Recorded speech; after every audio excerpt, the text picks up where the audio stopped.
back again. One question that I do get a lot is, how do I know how much to feed my dog? I'm new to raw, like I have no idea. It tells me 2 to 3%, but I don't even know what that means. And on top of it being overwhelming, trying to learn how to do it, yeah, it's kind of overwhelming trying to figure out, well, I don't want to underfeed, I don't want to overfeed. You know, unless you weigh your food every day, you know, I would say over time, if you do, you have a general idea of how much you're eating. But most people go throughout their day and they have an idea like, okay, I shouldn't eat an entire pizza, you know, for lunch and for dinner. I mean, maybe just on Friday nights or Fridays or Saturdays.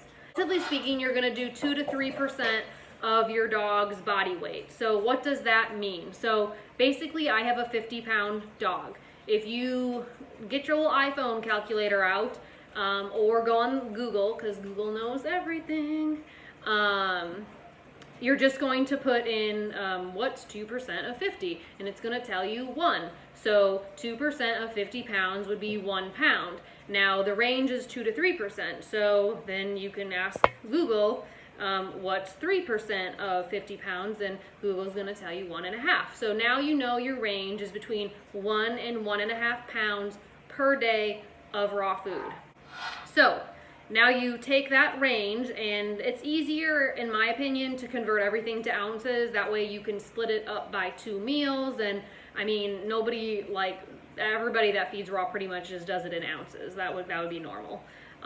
So then you say, how many ounces are in a pound? Well, there's 16. That's good math. It's good practice. You should know that if you didn't know that. So then you can say, okay, so 2% of the 50 pounds is 16 ounces, and then 3% is 24 ounces. So the range that you would be feeding then would be 16 to 24 ounces per day. Now, if you feed 2 meals, you need to split it in half. So you would have 16 ounces would be 8 per meal to 12 per meal. So now I know 8 ounces in the morning, 8 ounces in the evening, or in between, you know, anything in between the 8 to 12 range. So now that you have that, you need to really look at your dog. Is the dog underweight? Is the dog overweight? What's the dog's age?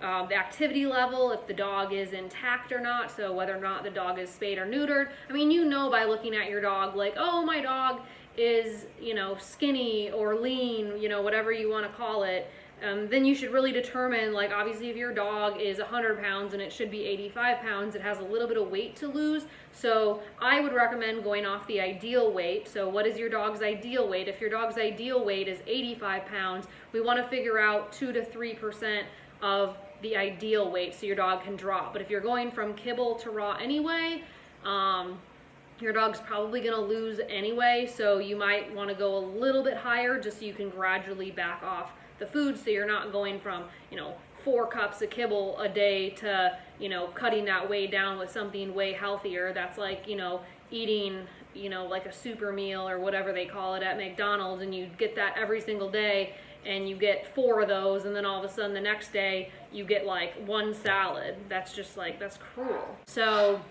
you just kind of have to look at that. But if you do have questions, happy to help you. But you just got to play around with it. You know, how much food does your dog actually need? The only thing that I would say is, before you figure out your numbers, is one thing that I find is a lot of people don't even realize their dogs are overweight. So I would recommend looking at a chart, and there is actually a chart on rawfeedingnaples.com where you can look at, you know, obese or overweight compared to underweight to ideal. So you actually know that when you're looking at a dog, you should be able to see the waistline.